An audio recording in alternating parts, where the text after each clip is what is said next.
तुमने ऐसा क्यों किया? तुम कितने बड़े संकट में फंस सकती थी पुत्री। परंतु पिता महाराज ऐसा कुछ नहीं हुआ ना।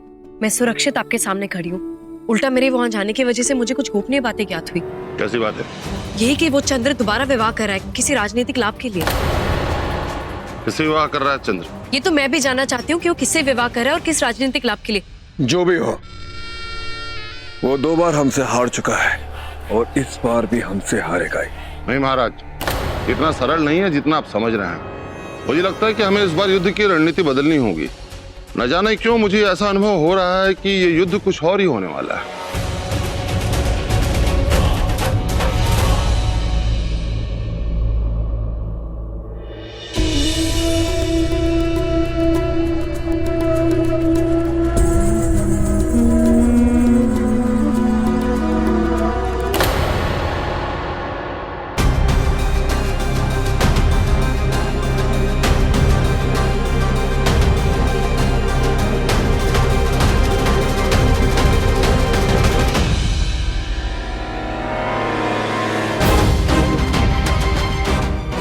तुम्हारे पिता ने हमारी माली मदद की है ताकि हम मगध पर फतेह पा सके,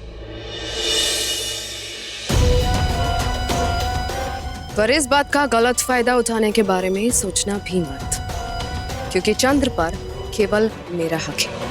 चंद्र पे तुम अपना अधिकार रखो, मैं चंद्र पे कभी अपना अधिकार नहीं जताऊंगी। और वैसे भी मैं और चंद्र तो सिर्फ मित्र हैं। तुम रखो उसे, मुझे नहीं चाहिए चंद्र।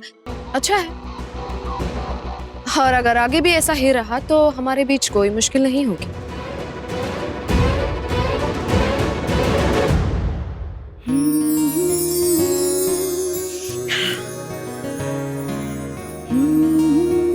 क्षमा कीजिए महारानी, पर आप ऐसे क्यों लेटे हो? क्यों नहीं लेट सकती? आज आपकी सौभाग्य रात्रि है। देवचंद्र किसी भी क्षण आते ही होंगे। आप इस तरह नहीं बैठ सकती। तो कैसे बैठना है? आइए हम आपको बताते हैं।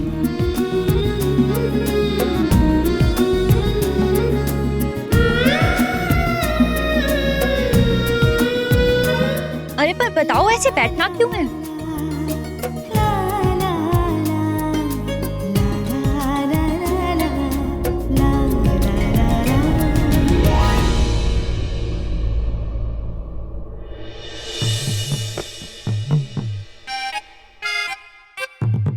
अब मैं क्या करूं? ये तो मेरी सबसे अच्छी मित्र है, और मैं कैसे?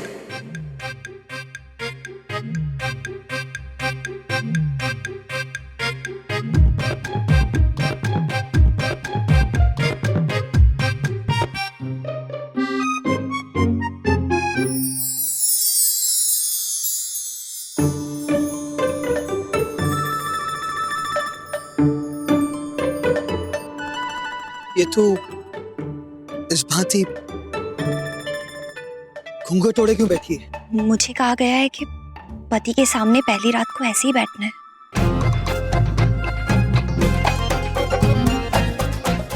देख, इसके रहते मैं तुझसे बात नहीं कर पाऊंगा, इसे हटा दे।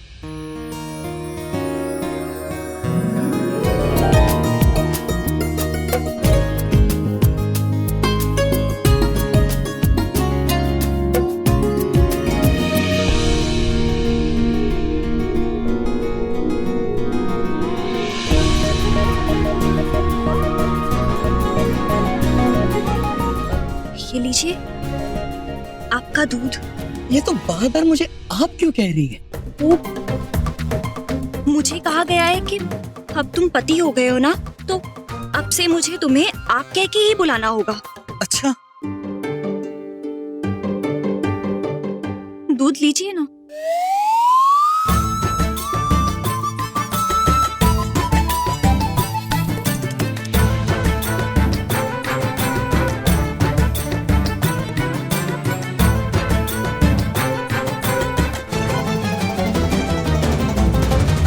मेरा काम करोगी? क्या?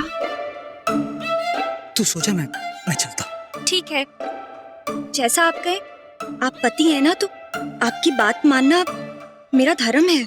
क्या हो गया है तुझे? ये क्यों बार बार मुझे आप कह रही है? कौन सा धर्म, कैसा धर्म? देख, आज तक मैं तुझसे बात करते समय हिचकिचाया नहीं, किंतु आज मैं हिचकिचा रहा हूँ, क्योंकि तू नहीं है। तू कोई और है। मैं क्या करूं? सबने मुझे कहा कि अब शादी हो गई है, आप पति हैं, तो मुझे ऐसे ही बैठना होगा, ऐसे ही आप कह के बात करनी होगी। और हेलेना से विवाह के बाद तो तू बहुत बड़ा आदमी हो गया है, और अब तो बाबा ने तुझे सारा धन भी दे दिया है। युद्ध के बाद तो राजा बन जाएगा। मैं नहीं जानती मुझे तेरे साथ कैसे रहना है, मैं क्या करूं जिससे तू खुश रहे, मैं कुछ नहीं जानती हूँ। तो फिर मुझसे विवाह क्यों किया? विवाह तो मैंने इसलिए किया क्योंकि अगर मैं तुझसे विवाह नहीं करती तो पिताजी मेरा विवाह उस नगर सेठ से करवा देते, और मैं तो तुम्हें उस नगर सेठ के बारे में सब बताया था कि क्या। बैठ यहाँ। कितनी बातें करती है, सब जानता हूँ मैं। देख, लोग क्या कहते हैं उसे भूल जा, केवल इतना स्मरण रख कि तू मेरी अच्छी मित्र थी, है और सदैव रहेगी। तेरे मेरे बीच में हमें कुछ बदलने की आवश्यकता नहीं है। सच्ची? तुझे पता है मैं तो कब से यही सोच रही थी। मैं बहुत खुश हूँ। एक खेल खेलेगी मेरे साथ? आजा खेल खेलते हैं, आजा। आजा बैठ।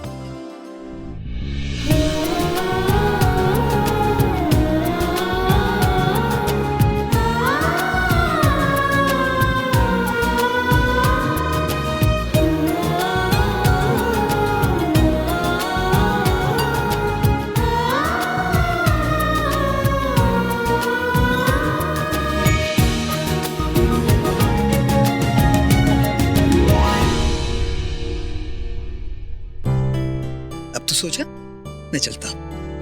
चंद्र, ये जो हमने सारी शरारत की है ना, इसके बारे में हेलेना को मत बताना। क्यों? क्योंकि मुझे उससे बहुत डर लगता है। लोग तो अपनी सास से डरते हैं, लेकिन मैं अपनी सौतन से डरती हूँ। अरे वो इतनी बुरी नहीं है। देख, जिस भांति तू मेरी मित्र है उसी भांति वो मेरी मार्गदर्शक है। मुझे कुछ नहीं पता। मैंने कहा ना, नहीं बताना मतलब नहीं बताना। तुम्हें पता है, मैंने सुना है कि रानियों में राजा को लेके बहुत झगड़े होते हैं, लेकिन मैं ऐसा नहीं करूंगी। मैं तो ये चाहती हूँ कि तुम हमेशा के लिए हेलेना के पास जाओ, तुम मेरे पास मत रहो। पर वो तुझसे नहीं झगड़ेगी। मैं कह रही हूँ ना, तुम जाओ उसके पास। अच्छा ठीक है। हमारे बीच जो कुछ भी हुआ मैं किसी को नहीं बताऊंगा, तुम भी मत बताना। और यदि फिर तुमने मुझे आप कहा या कभी मेरी कोई बात नहीं मानी तो मैं उसे भेज दूंगा। नहीं, हेलेना को मत बुलाना। मैं तुम्हें तू कह के ही बुलाऊंगी। तुम जाओ ना उसके पास और उसे कुछ मत बताना।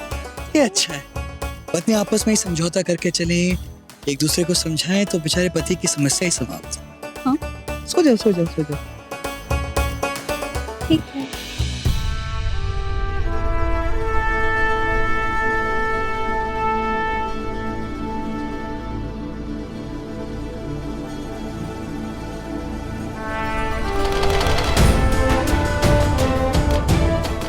तुम्हारे लिए एक सूचना है चंद्र। बताइए। भानुगुप्त ने युद्ध के लिए आवश्यक धन भिजवा दिया है। आचार्य, ये मेरे लिए सूचना नहीं, ये नंद के लिए चेतावनी है कि अब उसका अंत आ रहा है। भगत नरेश महापद्मानंद की जय। भगत नरेश महापद्मानंद की जय।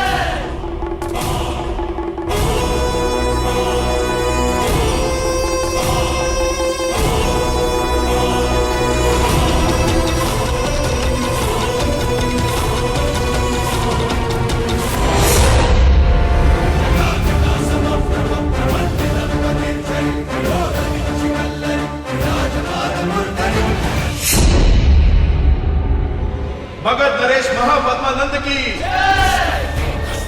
उसने मेरी पुत्री को धमकी दी थी कि वो मेरा नाश करेगा, परंतु उसे ज्ञात नहीं है उसने अपने सर्वनाश को ललकारा है। सौभूति, उनकी रणनीति क्या है? इस बार नंद ने बहुत कठिन व्यूह रचना की है। इस बार उस तक पहुंच पाना बहुत कठिन होगा। नंद अमत्या राक्षस के साथ सबसे पीछे खड़ा रहेगा। उससे पहले सेना की पंक्तियां होंगी, एक मलाई केतु की, उसके 8 पुत्रों की और राजाओं की, वक्रनस की और भद्रासल की। नंद तक पहुंच पाना सरल नहीं होगा। मुझे विश्वास है कि मेरे पिता और भाई शत्रु को समाप्त करने के लिए पर्याप्त है, परंतु पता नहीं क्यों उस दिन जो चंद्र ने मुझसे कहा वो ठीक नहीं लग रहा है। एक चिंता सी हो रही है।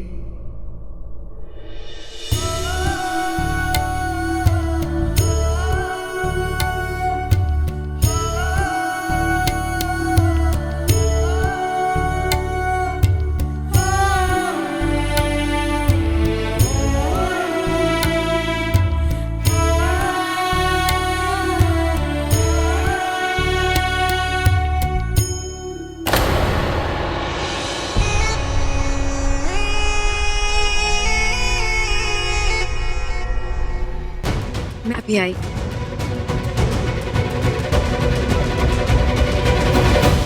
हमें उनकी योजना का आकलन है, अब हमें उनकी योजना को उलट करना है। इस बार हम वृश्चिक व्यूह रचना करेंगे।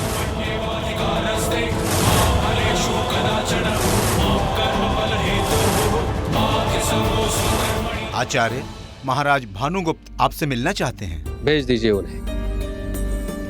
चंद्र,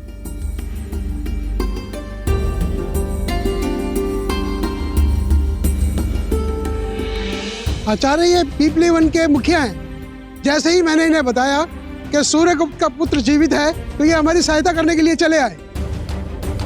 हमारे पास वो शब्द नहीं है जो ये बता सके कि आपके पिता सूर्यगुप्त कितने महान थे। उनकी हत्या के पश्चात हम सब लोग टूट गए थे। सब ये समझे कि उनके पुत्र को नंद ने मार डाला, लेकिन विधि का विधान देखिए, आप जीवित हैं और अब हम आपके साथ हैं। आप हमारे राजा हैं। अब इस युद्ध में चाहे जो भी हो जाए, हम वहां आपके साथ रहेंगे।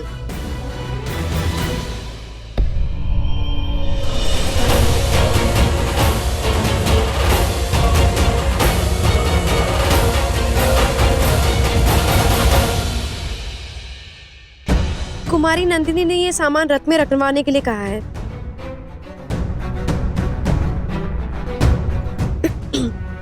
सुनिए, वहाँ और भी सामान रखा है, कृपया ले आइए।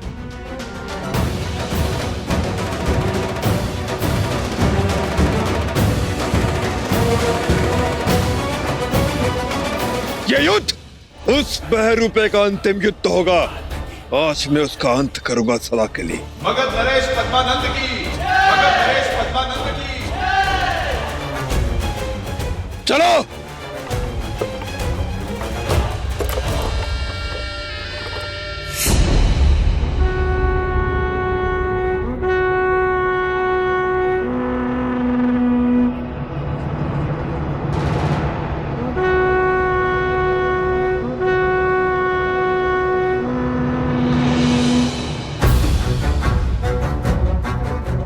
मुझे सदा ही तुमसे भय लगता है तो हम दोनों सौतन ही ना, परंतु मैं ये भी मानती हूँ कि तुम हर क्षेत्र में मुझसे सर्वश्रेष्ठ। इसीलिए मैं तुम्हारी विजय के लिए प्रार्थना करूंगी। इस बार हमारी ही जीत होगी।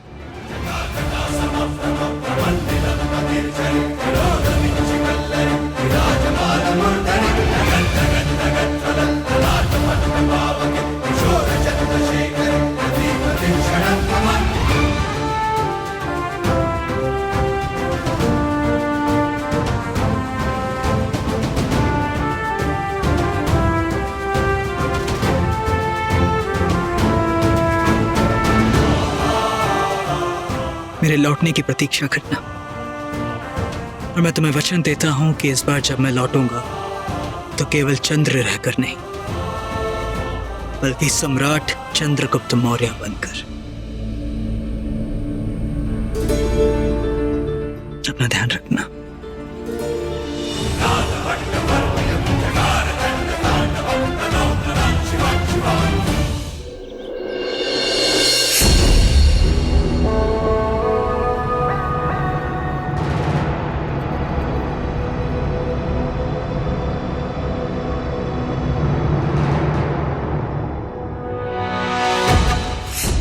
राजकुमारी नंदिनी, ये यहाँ क्या कर रही हैं? मैं महाराज को बता के आता हूँ।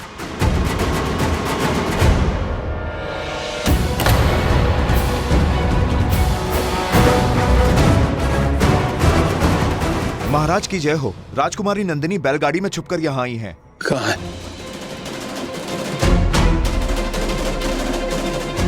नंदिनी,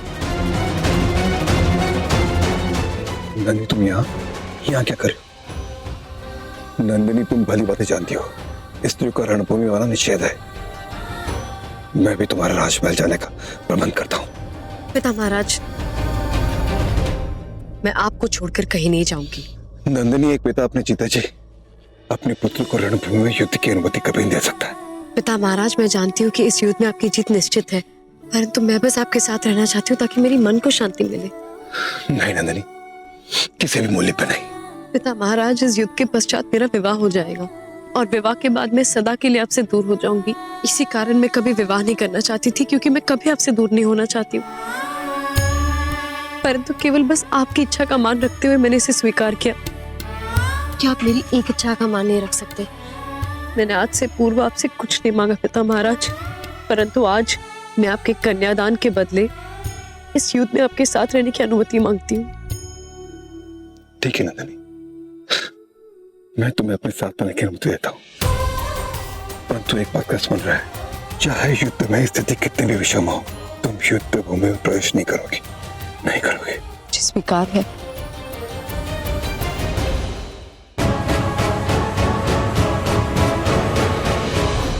आप क्षमा कीजिएगा, हमें लगा कोई और है।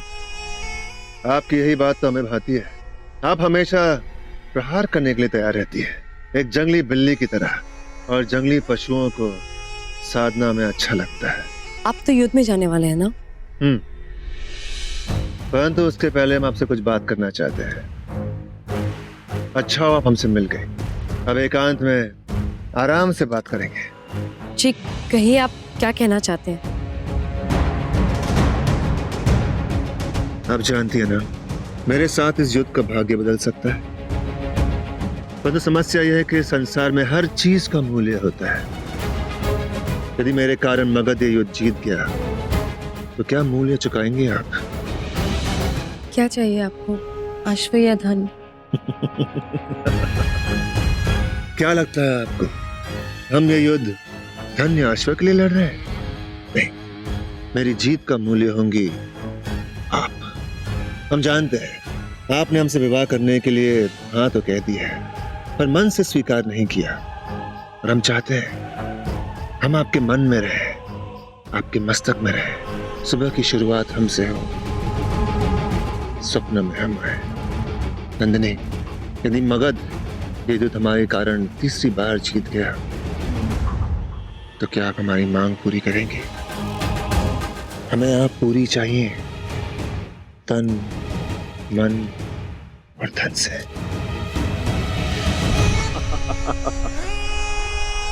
लगता है हमारी मांग कुछ अधिक ही थी आपके लिए। नहीं कुमार, यदि ये युद्ध भी हम आपके कारण जीत गए तो मैं तन मन और धन से आपकी हो जाऊंगी। ये युद्ध बड़ा नहीं है, मेरे पिता महाराज के लिए ऐसे युद्ध जीतना बाएं हाथ का खेल है, परंतु लगातार आक्रमण के कारण उन्हें आपकी आवश्यकता है, और उनकी इस आवश्यकता के लिए मैं कुछ भी करने के लिए तैयार हूं।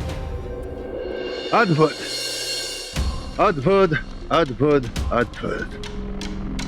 तो हम भी आपको वचन देते हैं, अब ये युद्ध हम जीत कर रहेंगे।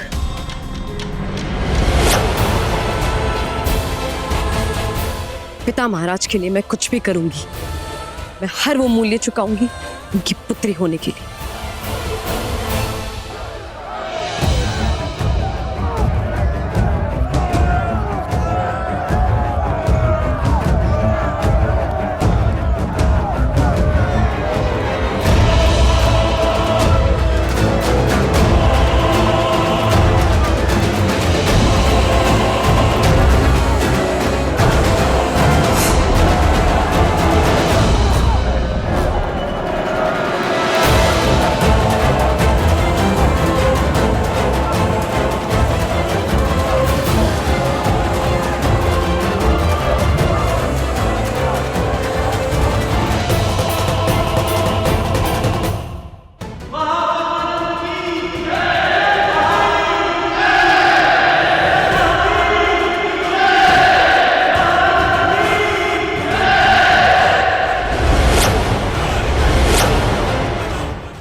स्टार प्लस के ऐसे ही और बेहतरीन लम्हे देखने के लिए सब्सक्राइब करें हमारे YouTube चैनल को।